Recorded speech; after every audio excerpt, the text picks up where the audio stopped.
Alam mo ba ang kwento ng tatlong babaeng estudyante na naglaro ng Ouija board? Noong taong 1789, may tatlong magbabarkada naglaro ng Ouija board sa isang lumang abandonadong bahay. Habang lumalim ang gabi, unti-unting bumigat ang pakiramdam ng tatlo na parang may nakamasid sa kanilang paligid. Nang biglang namatay ang mga ilaw at naglaho na parang isang bula ang tatlong magbabarkada. Ilang linggo ang lumipas bago natagpuan ang kanilang mga bangkay.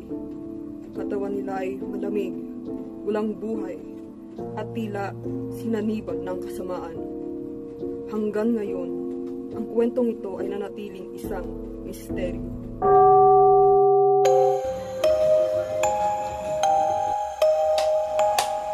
Patay.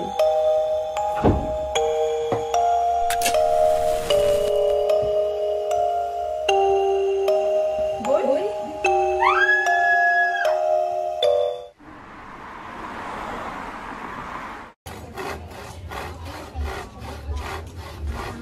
Tagal mo ni girl? Hey, laro muna tayo pang wala pa siya. Alam ko na. Sige, wait. Kunin ko lang. Sige. Nagagdag yan. Huwag yan. Okay lang yan. Tara na.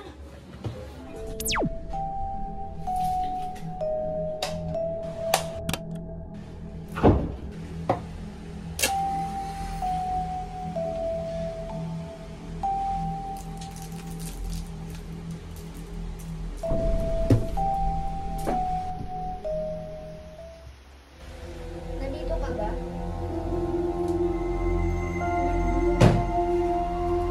Anong pangalan mo? B. O. Why? Boy? Boy?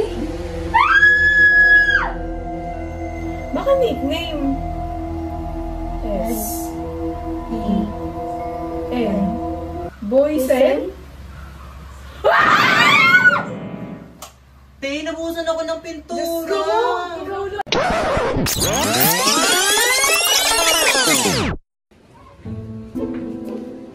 Ako mga kuya. Tuwan mo na kayo ng merienda. Dali na.